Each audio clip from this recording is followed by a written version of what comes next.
are live now with another edition of the Pay Practitioners panel.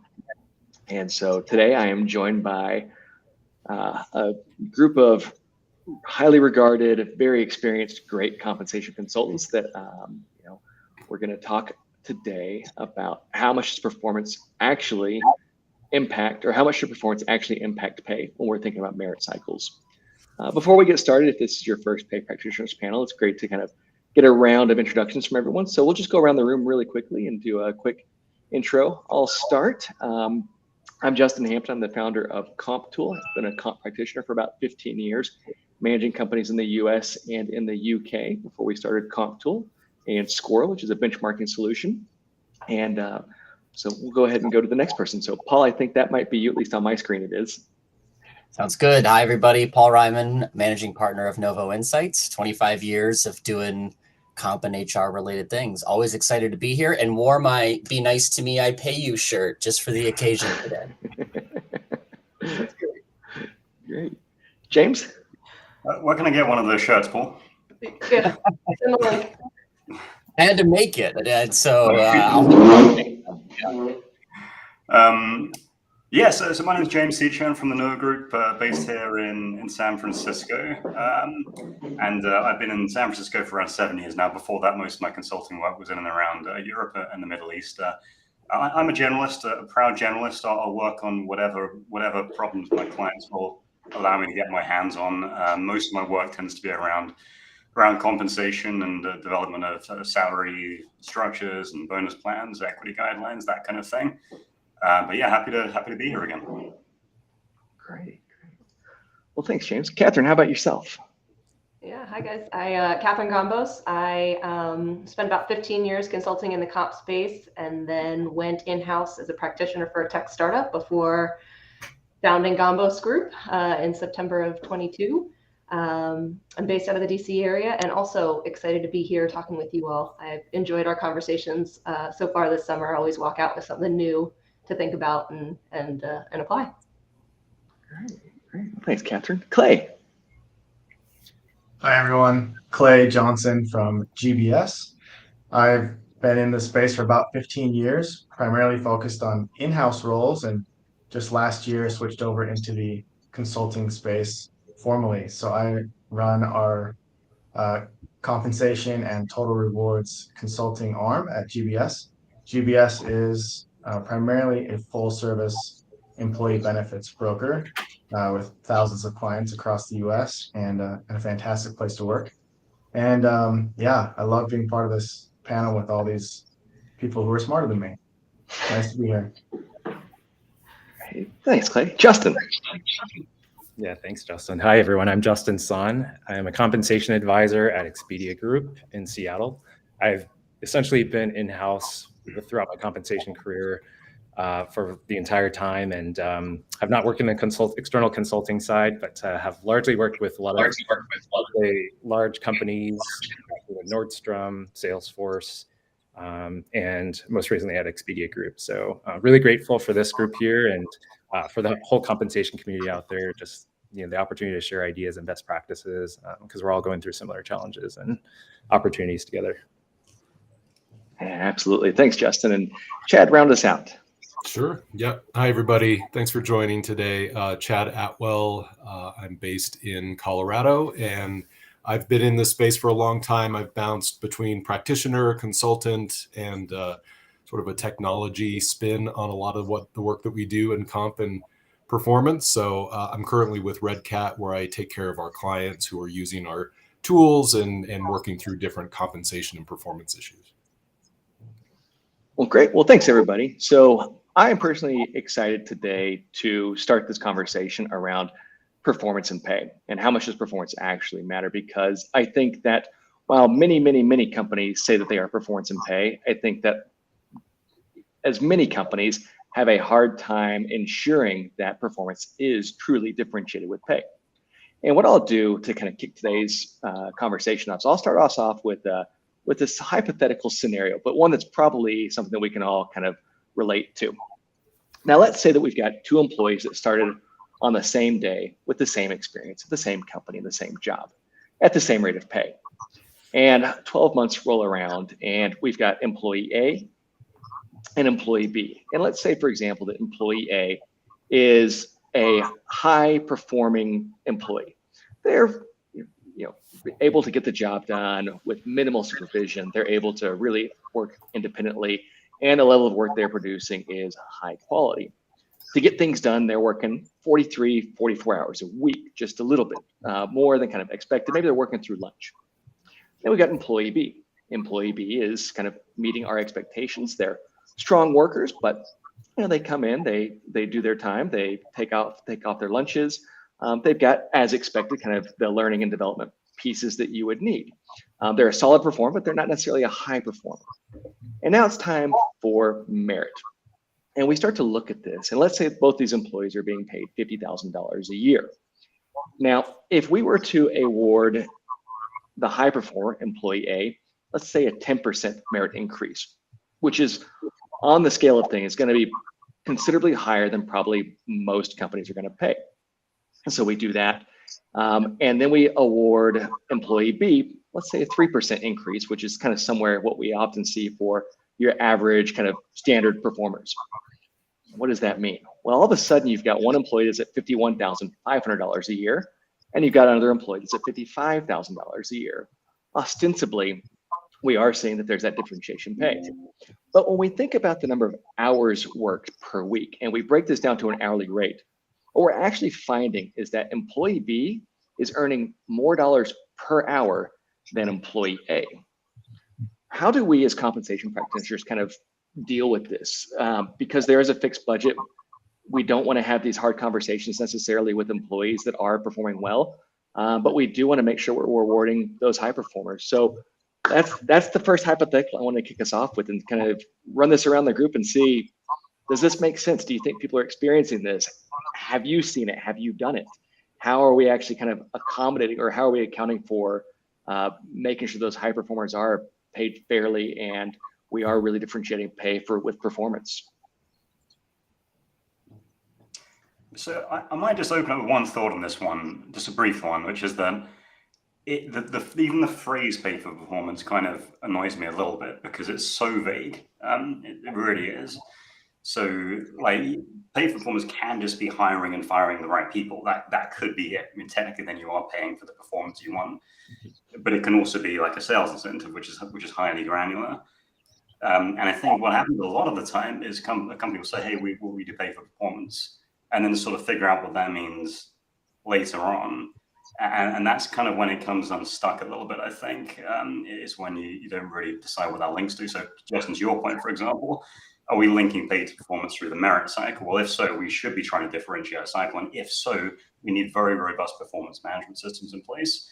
The idea of rating with real-time feedback is wonderful, but then what do you hang your hat on when it comes to your merit cycle each year, for example? So that's my kind of first thought. And I think pay performance is really good. I think it's the direction of travel. And historically, there hasn't been a ton of it in human history. It's actually quite a recent phenomenon. Most of the time it's been done through things like tenure. But it's kind of linking it to performance and understanding what performance means, I think, is the challenge for most companies. Yeah, if I could jump on that related to the hypothetical, like, did you as the hypothetical manager, Justin, sort of jump to the, I would say, errant conclusion that hours matter in the definition of performance? Right. So if that's where the rub comes up, oh, well, dollars per hour are still lower for this person. Well, they're just more productive, maybe. And is that our definition of performance? So, I always push back when everybody throws the, yeah, but on an hourly basis thing at me. I'm like, okay, if you want to pay for time, great. Let's talk about that philosophically. Performance and time aren't the same thing, and never the two should meet. So just got to be careful about that trap that I think managers fall into a ton. So I know it was a hypothetical, not suggesting you would ever do that to people who work for you, but that's a trap that sort of makes the thought experiment even harder if you start thinking about mixing productivity and performance.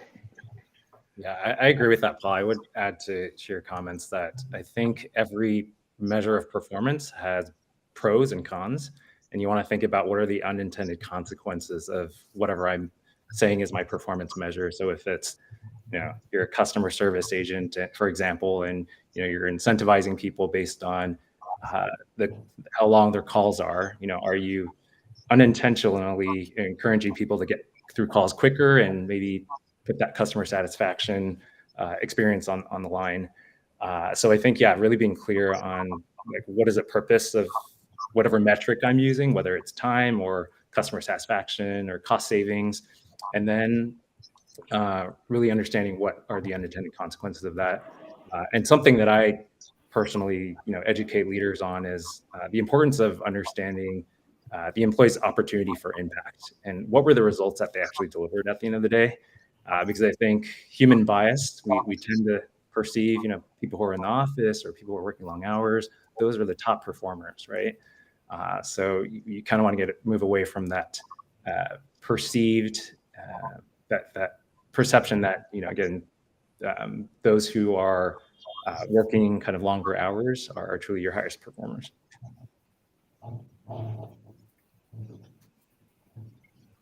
Oh, Catherine, we cannot hear you.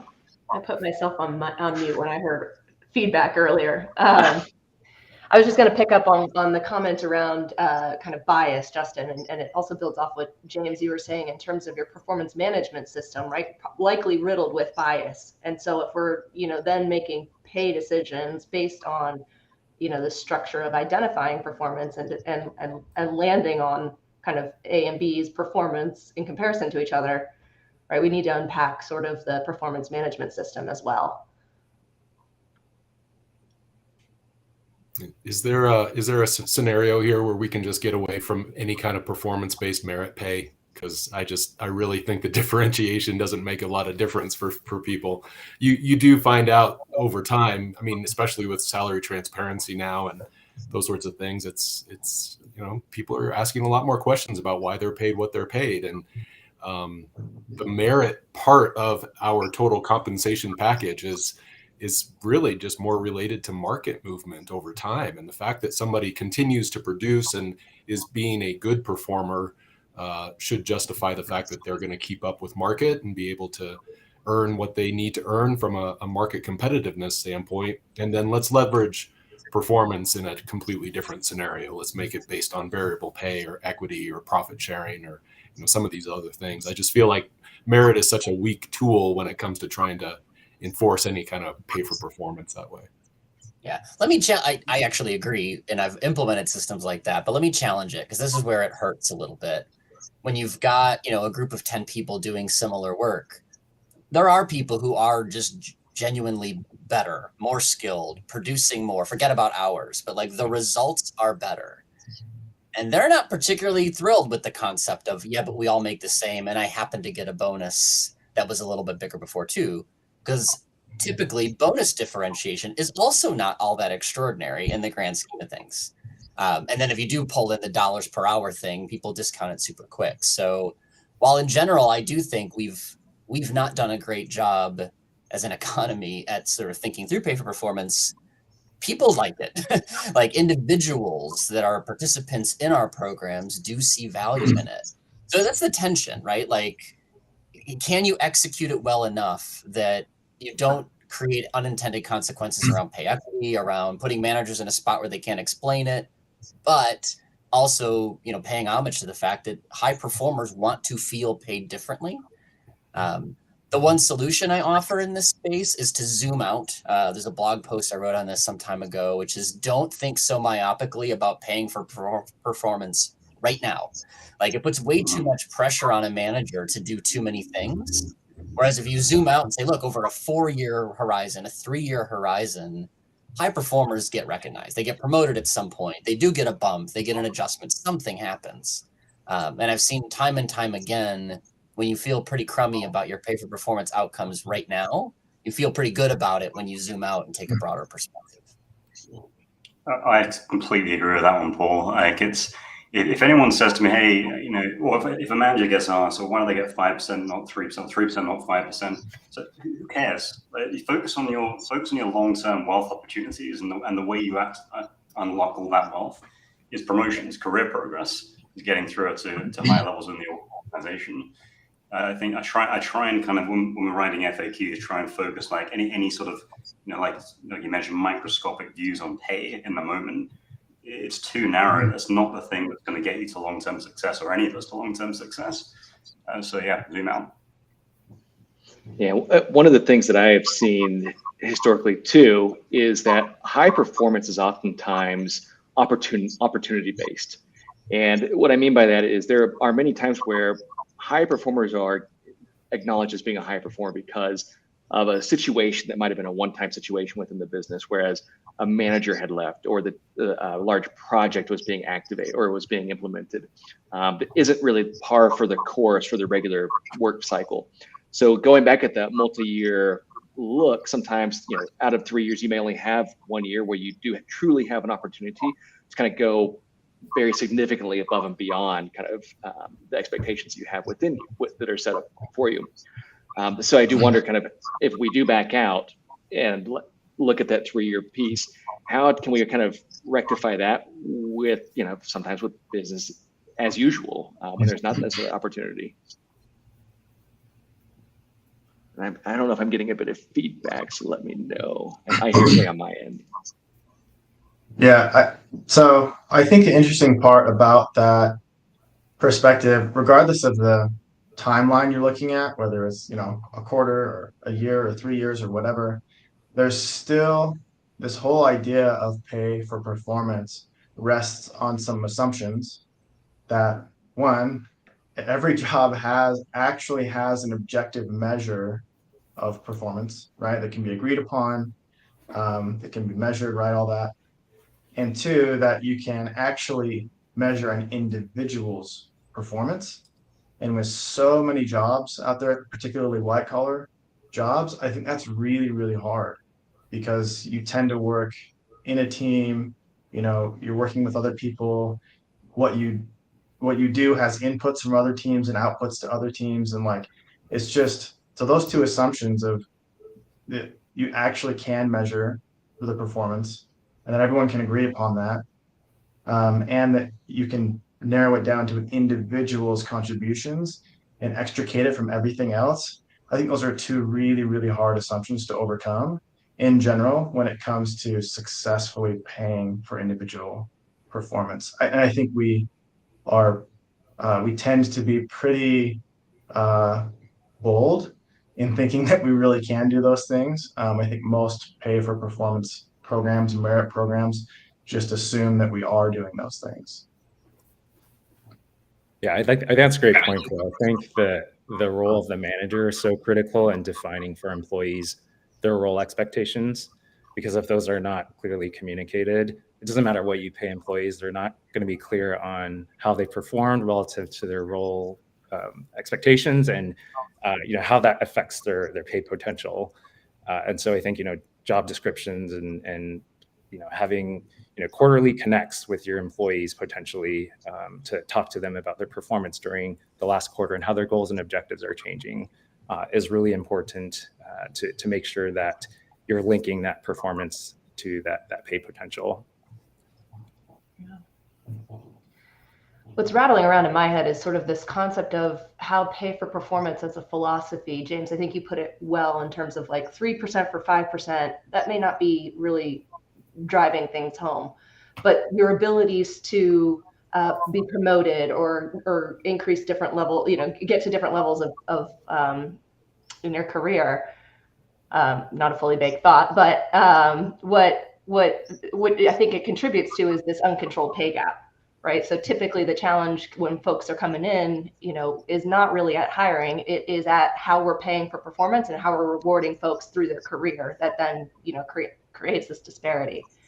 Well, and that's interesting, Catherine. I think, Justin, you surveyed what is the primary driver of merit increases. And I think, if I remember correctly, pay equity was a very few people included. Was that right? Do you have the stats off the top of your head?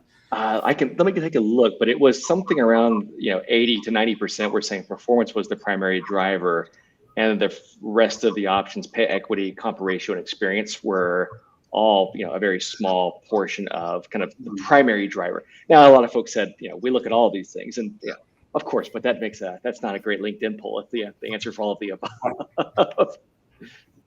But it's interesting, the first thing that came to mind was performance and not pay equity, given how much focus there is right now on pay equity and how much we know about the subjectivity and inherent biases that creep into a performance management process for most collaborative roles. And again, we can take sales roles as read. Sales roles are pretty easy, so transactional, so transparent that you can easily kind of, in most cases, I'm oversimplifying slightly, in most cases you can figure out performance. But when you've got truly collaborative, long-term thinking, innovative problem-solving roles, it becomes a lot more difficult to compare one person to another. And that's when that inherent bias problem creeps into it more heavily.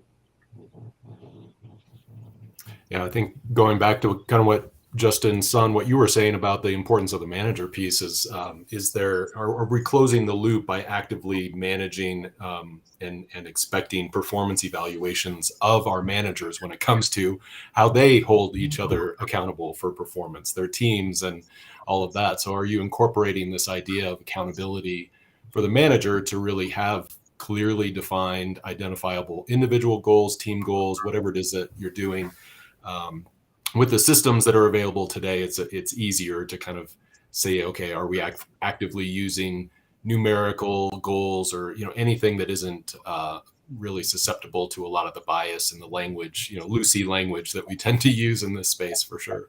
But there's also making sure the managers are holding their people accountable and also developing their team as a result of that performance information. When things don't go as planned, it's not necessarily a failure. It's an opportunity for the manager to step up and help identify some opportunities for development and bring some resources to their team to help with that. So I think evaluating the managers on their ability to sort of use that performance data and create a better organization is a big piece of it that, most organizations, they just don't seem to go that far.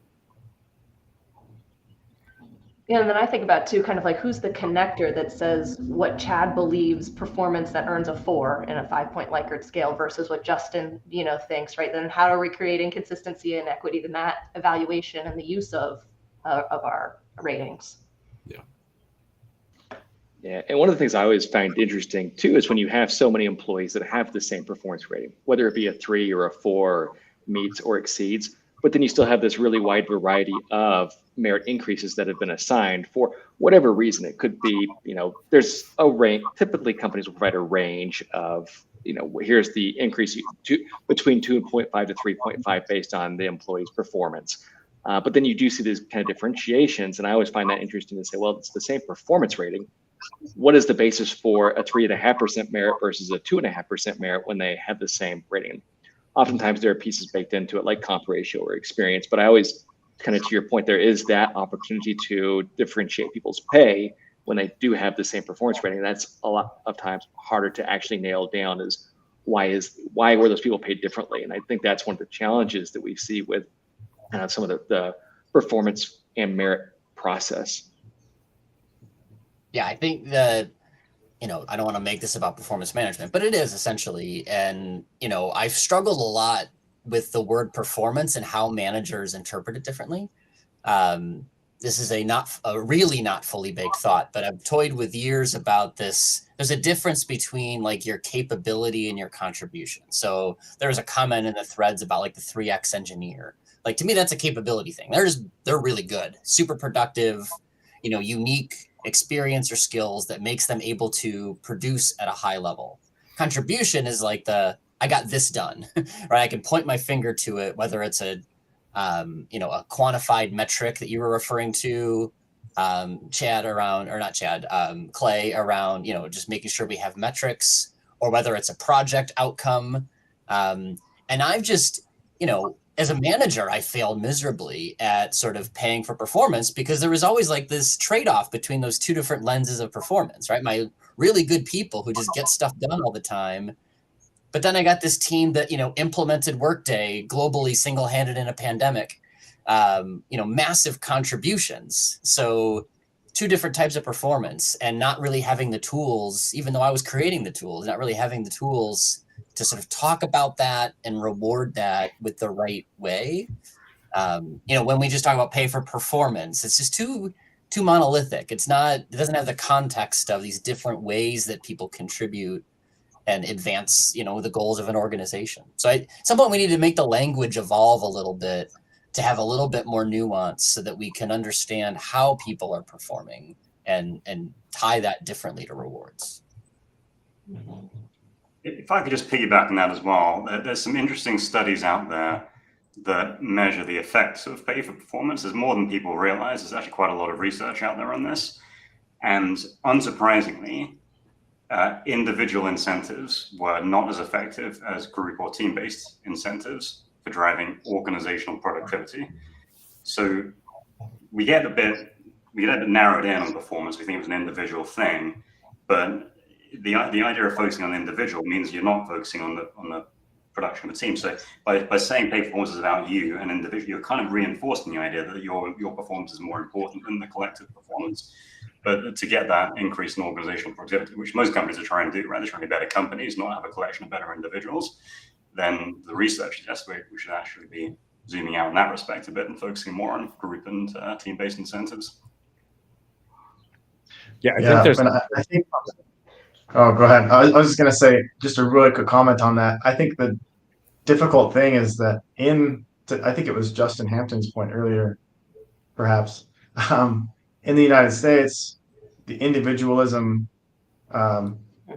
concept or whatever reigns, right? Like people love the idea of I'm my own person, I contributed, I should be rewarded for what I did, right? And so I think sometimes what maybe works best, like team incentives, maybe doesn't like feel so good to the individual who's like, yeah, but I want to be rewarded for what I did.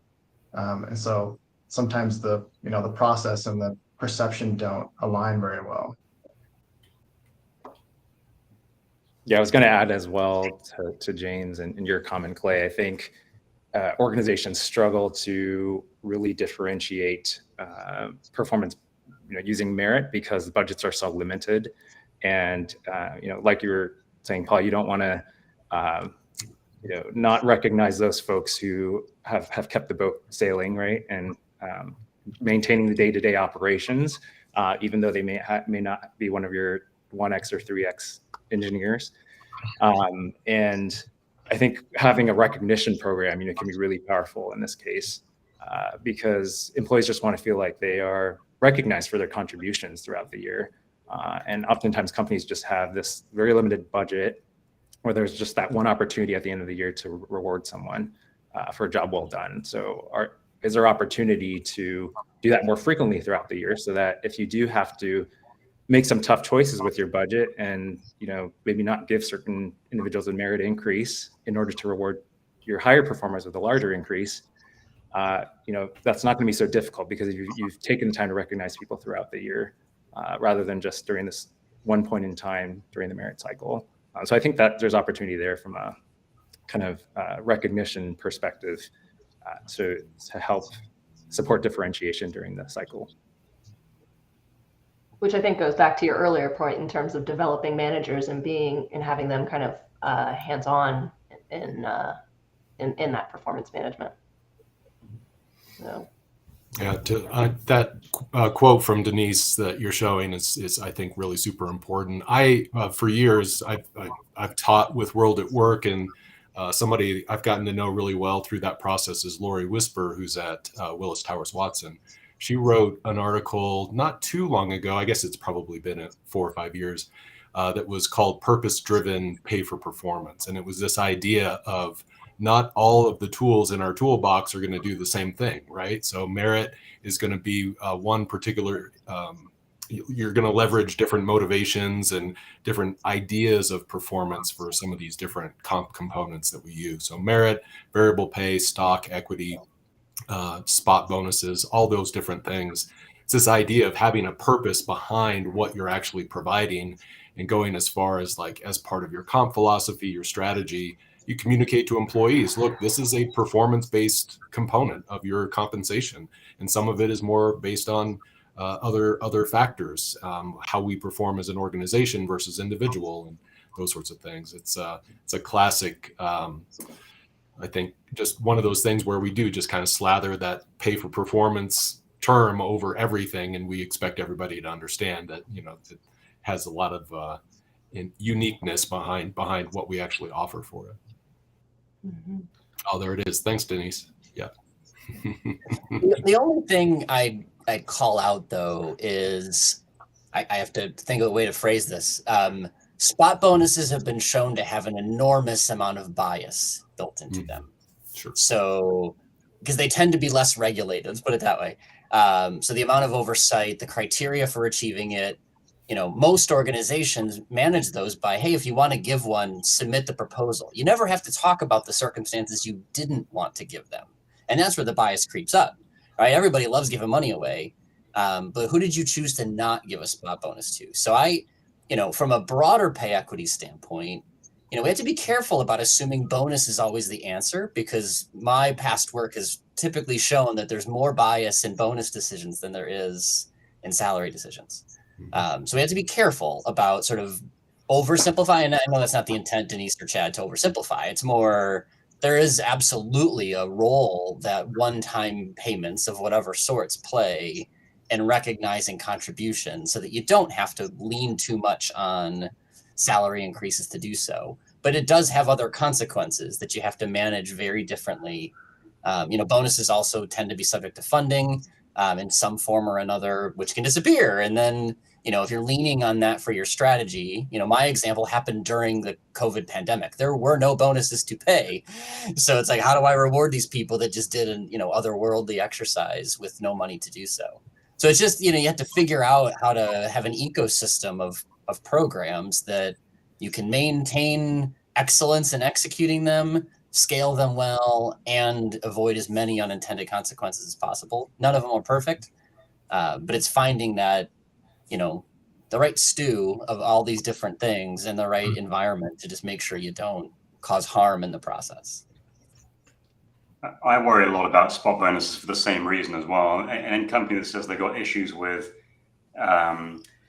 objective performance management in other regards, and then say want a spot bonus, well, if you can't fix it in the performance management process or the merit side, well, you're probably not going to fix it for the spot bonuses either, because it's even more open to that kind of insidious, you know, force. But there are a lot of companies, flagship companies out there doing that, you know, that don't have formal annual bonuses, but do have spot bonuses. I think, so correct me if I'm wrong, I think Shopify is one of those companies. I think Netflix don't have formal annual bonuses. I think they use spot bonuses as well. And a lot of companies look to the big flagship, you know, unicorn companies and kind of assume that they're successful because of these policies. Well, maybe they're not successful because of those policies. Maybe they're successful in spite of those policies. But yeah, I mean, just to reinforce your point, Paul, like if you're going to go the spot bonus, you've really got to be careful about inherent bias and how that gets used fairly. I also think about kind of what the emotional impact is of a spot bonus on an employee as well. Like, is it motivating to them? Is it really creating more engagement? And I was actually thinking about a post, I think, Justin Hampton, that you had made several months ago. It was about like one of your experiences in a prior job where you had gotten instead of a spot bonus for a job well done, you got some kind of company swag, right? For, you know, going above and beyond. And that, you know, was a lot more memorable and meaningful to you than just getting this, you know, $5,000 lump sum of money that, you know, might seem exciting on first glance, but that feeling sort of dissipates over time. So how are these rewards actually creating that emotional connection to employees and really driving changes in behavior, I think is important to keep in mind. Yeah, and I think there's some studies that have been done that kind of go to show like a personalized gift or personalized acknowledgement goes far above and beyond kind of the cash value of a check without kind of meaning behind it. But yeah, I mean, to your point, Justin, I still remember exactly what it was. I remember exactly who gave it to me. I remember what it was for. And I know I've received some spot bonuses in the past, but they just don't have the same kind of connection or memory. So it's really to your point about acknowledging and showing the employee kind of your true appreciation. Spot bonuses are a show of an appreciation by the business for going above and beyond. And if you can truly demonstrate and connect that employee to that value, it goes far above and beyond. And one of the things that we haven't talked on, and I think is really important, is something that's free. And that's just saying thank you, that acknowledgement piece of it. And I think, this is all common sense. We all know that saying thank you really rings true with folks. However, there's a study that was done by Dan Ariely several years back, and it's one of my favorite TED Talks. I'll find it and post it in a minute. But it's called What Motivates Us to Do Our Work. And he essentially talks about a study where they were asking employees to do the same kind of work. It was a word search, and essentially giving you a quarter for the first one, 24 cents for the second one, 23, 22, 21. And there were 3 groups. In the first group, the research that you handed your papers to said, thank you. And people would work till about 12 cents per paper until they said, okay, I'm done. The other ones, they just kind of put it up and they said, didn't say anything. They just acknowledged they received the paper. That group of people worked till about 20 cents per. The last group, they handed the paper over with the word search completed, and the researcher just took it and put it in the shredder immediately. And that group worked till about 23 cents. But what it goes to show is that by simply saying thank you, people will do the same amount of work for half of the pay as compared to some folks that don't kind of recognize and acknowledge kind of the work that's being done. And I think that's just one of my favorite examples of how valuable and how far actually saying thank you can go. It's full circle back to having good people managers, right, Justin? Like if you train people up how important those little thank yous and in real time recognitions can go. It's a big deal. Yeah, that said. So, one of my thank yous years ago, I actually had to write a song for people to recognize them because we just didn't have the programs and the funding to write them a check to say thank you. Literally the comment was, yeah, thank you for the thank you, but a thank you with a check would have been better. Right. And it's just personal, right? Everybody's got their love language, obviously. Thank yous matter a lot for some more than others. Some just want the cash, let's be honest. And saying thank you will come across as hollow. So it doesn't invalidate your thought, James. I think, having some intelligence about what people value is important. But, but again, I think there's just nuance here, and there's a portfolio approach is necessary to sort of make sure that you can meet people where they are. Yeah, I mean, that makes me think of a Masaru Emoto study, which was just around distilled water and applying words to different water. So one water is labeled joy, another one's labeled hate, one's love, one's happiness, whatever.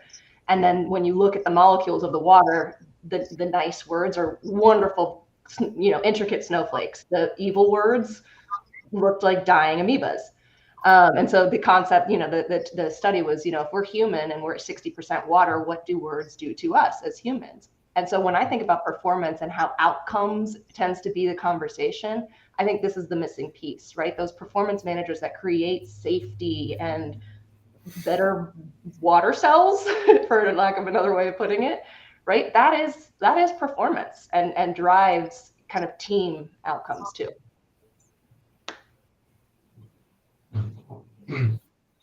I hope it's not too disruptive to jump back to the comment you had up earlier, Justin, from Denise about, while we are individualistic, we also don't like difficult conversations. And so I just think that's such a cool point, and maybe we could discuss a little bit more, because you look at different studies and surveys. Yeah, that one. And 80% of companies all say we base our pay changes on performance, individual performance, And so even if we can assume all right, we have a system in place, we believe we can actually distinguish individual performance, whatever, we have this process in place, then how well do we actually do at using the tools to differentiate high performers and low performers? Can we actually hold to that? And I think my experience has been it's really hard for managers to do that, even if they have the tools to distinguish high and low performance, to actually make decisions on pay and communicate those and all that kind of stuff. It's really hard to do in practice.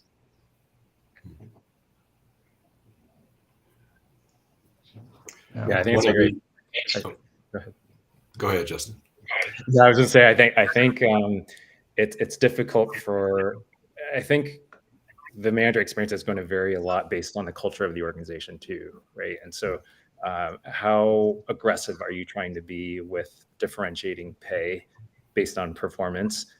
Because if you create this culture where it's expected that 20% of your lowest performers are not going to receive anything, how does that affect how employees work with each other and maybe internal competitiveness that's created versus an organization that says, we're going to kind of do more of a peanut buttering approach because we want to recognize everyone for a job well done. And there's pros and cons, I think, to either approach. And I've seen a lot of studies. There was one from Radford many years ago that I frequently go back to, where they talked about how companies that only give merit increases to only 70% of their population versus the average, which is around 85 to 90% of employees who receive one.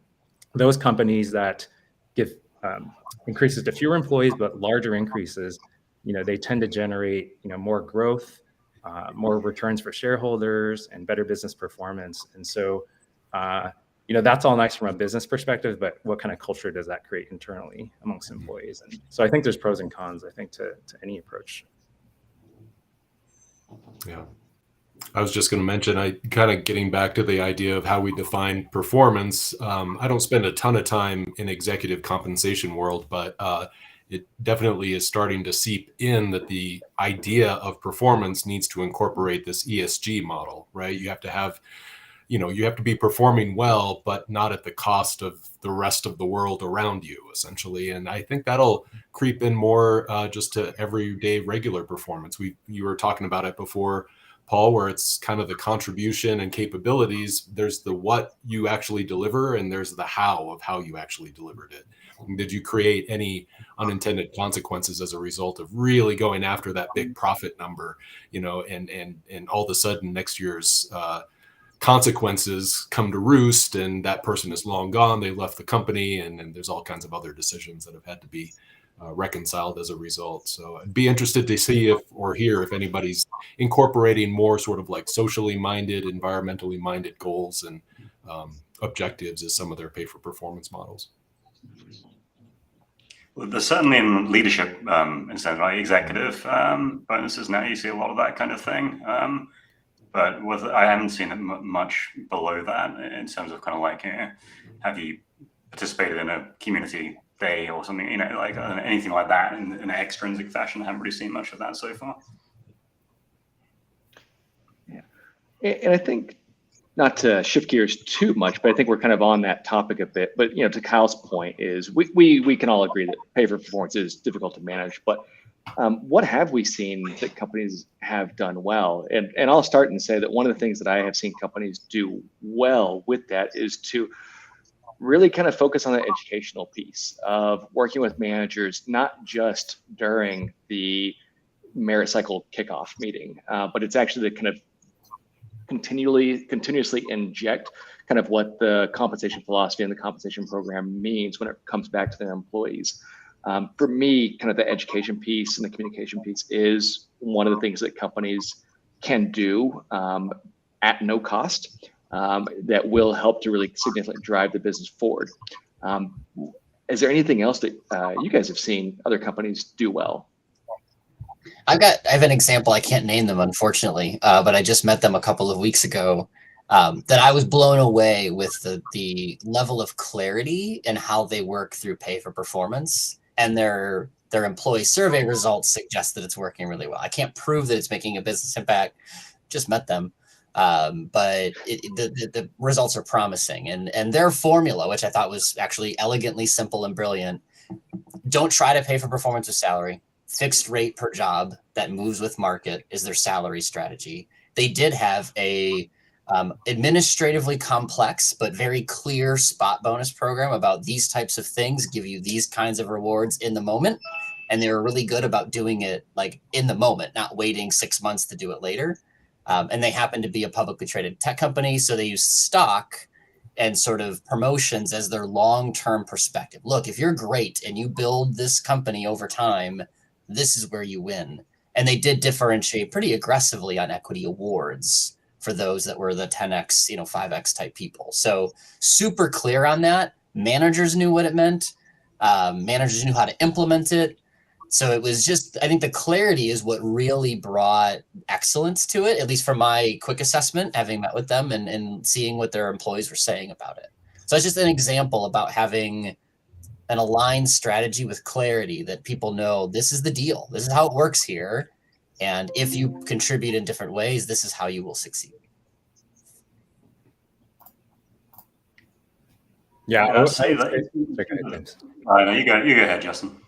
No, I was just gonna add to that. I think, to your point, Justin, I think the education piece is really important, and oftentimes just that foundation of what's the strategic intent behind each of your programs it's important to not assume that managers know that. Like we all know it from a comp perspective, but individual merit, is typically intended to reward performance and potential in the future.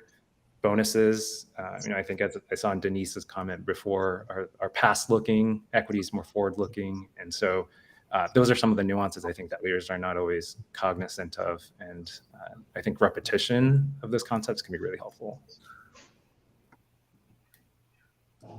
So the piece I was going to add is that the organizations that make it work well, make pay performance work well, I think don't see it as a peanut butter approach for all roles as well. So again, I keep coming back to my sales example. In a sales role, yes, it's individual, yes, it's extrinsic, but collectively, if every individual does really well, then our top line revenue goes up, and it's pretty mathematical. But there are other roles where they are highly collaborative, so you can't apply that same philosophy. And then you've got some roles in between where it's a little bit extrinsic, it's a little bit intrinsic as well. So I've seen some kind of interesting frameworks for eligibility in terms of whether you do or don't get individualized measured performance, for example, as part of your bonus metric. But I think if you try and say, like, if you've got an organization that's run by a salesperson, so well, everyone needs an individual extrinsic motivation to perform that work. Well, maybe the people you're used to working with do, but there's a huge group of people that simply will be put off by that.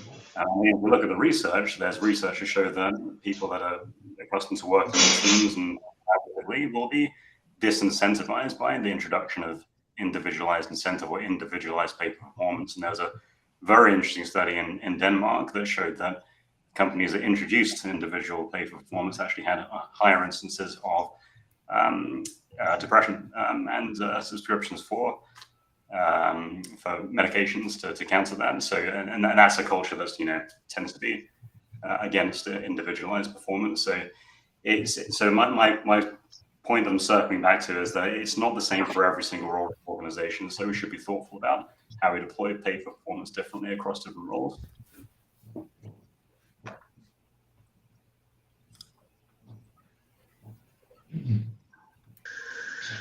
I would say one other thing, and I'm not going to say I know how to do this at every organization, but I think an important thing to consider is regardless of what approach you're taking at your organization, as the comp team, comp professional, whatever, you're going to also need to work against the kind of negative perspective around pay for performance and performance management, and really as in your communications with managers and employees and whatever avenues you have to change the mindset and the perception, of all of this, because it tends to, from the employee perspective, be seen as, it could be seen as unfair, it could be seen as unnecessary, or whatever. And so I think in addition to process itself, as part of the education is going to be trying to change the mindset and have this be seen as,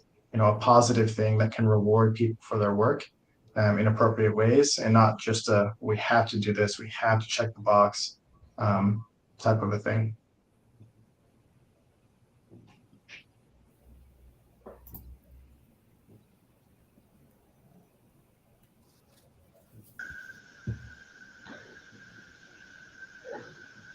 All right. Well, looks like we're kind of wrapping up towards the last 10 minutes or so.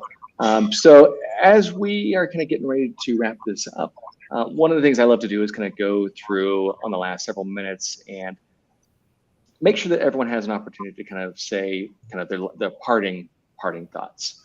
And so today we'll kind of go ahead and get started because there's a larger group of us on the call. So there's all 7 of us today, which is great. But thinking of final thoughts, parting words when it comes to paying for performance. I do think that from my perspective, the companies that I have seen do pay for performance very well are those companies that have very clear definitions of what is expected of an employee and can clearly articulate that. And that's going to permeate through various avenues of the employee kind of documentation they can review, including their job descriptions, job leveling guidelines, management training that shows exactly what is the different level meets expectations and exceeds expectations of employees. For myself personally, I've always found the greatest success when you can consistently kind of reinforce your program and kind of the guidelines around it. And with that, those are my parting words. I'll hand it off to the next person. Are we going in order again? I will, just because. I think I've been the devil's advocate a little bit at times during this conversation, and I just like to do that. But I am a believer in rewarding the right people, and oftentimes that is pay for performance. I think the big thing for me is, don't be myopic. Like, don't put so much pressure on like this merit cycle, this bonus program, that a portfolio approach creates a better solution for you. But be clear about the role of each program in that portfolio and the goal it's trying to advance. So don't make one tool try to do everything. Not everything's a nail, and a hammer is not always the right answer. Fill your tool belt, use them correctly, and make sure people know how to use the tools you give them. So I agree with all of the above, so I won't repeat all of that, but I do completely agree with everything Paul and Justin said. Clear, transparent, be clear about what this means.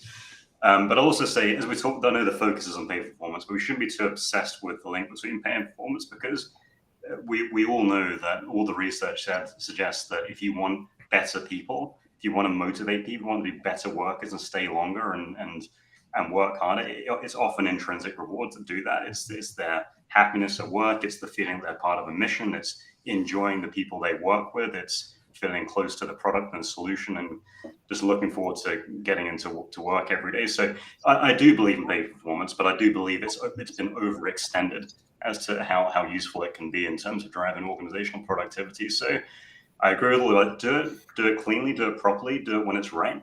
But don't forget that there are other intrinsic motivators that will, in the long term, yield tremendous results.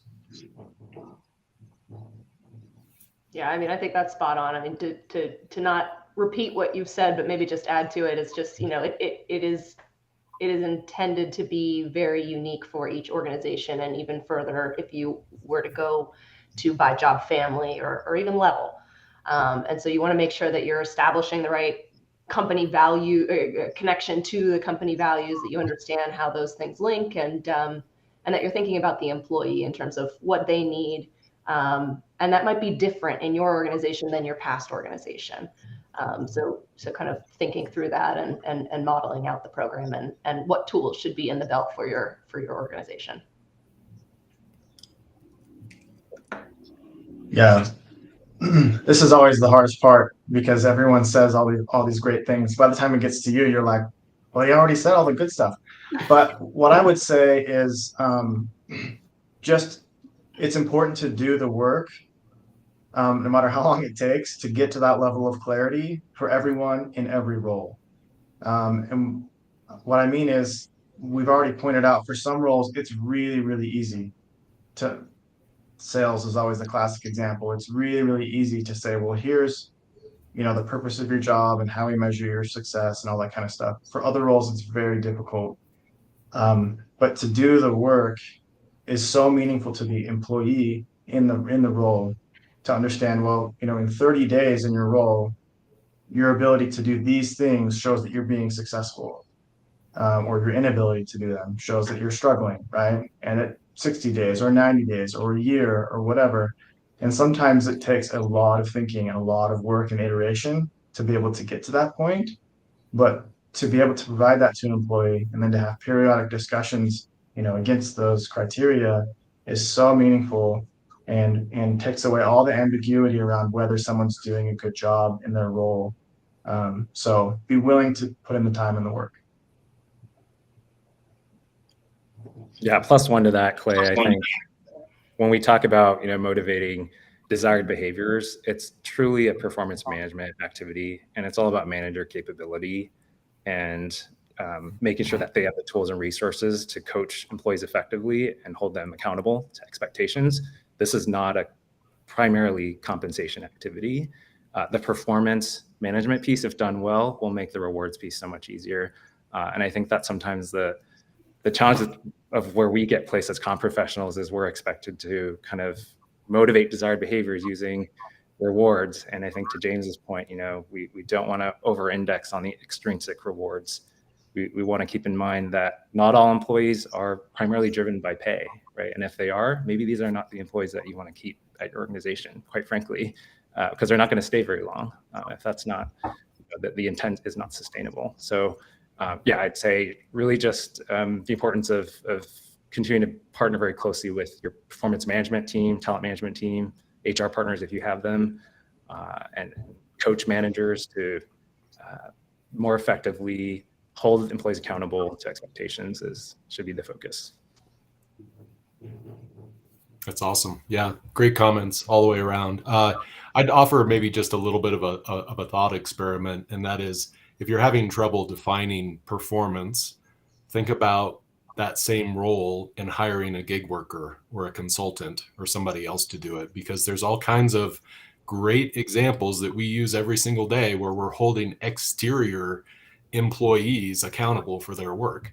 And it doesn't fit every organization that way, right? I mean, not every role is going to have that level of detail and clear accountability for results. But I think there's a lot more that we could be doing if we're thinking about it from a standpoint of hiring sort of like a non-traditional, and to the extent we're going to be doing it anyway. We're going to be relying on gig workers and consultants and contractors a lot more because employees are just not as available as they used to be. So there's a lot of things where I think this mixing of the different workforce ideas and some of the different demographics that we're going to be utilizing as part of that, they're all going to have to be aligned around what the common definition of performance is. So you've got to be able to define that, really bring it to home for people, and eventually you're giving some people bonuses and some people aren't.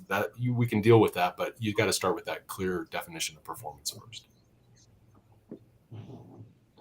Well, this is just a great example of why I love spending every other Friday with you guys for an hour. Just fantastic ideas, fantastic perspectives that I didn't necessarily consider. So really appreciate the time, and I am looking forward to our next panel meeting on July 28th, which was just in a couple of weeks. So thank you guys so much for all meeting together today, and we will look forward to the next Pay Practitioners panel a couple weeks from now. Thanks so much, everybody.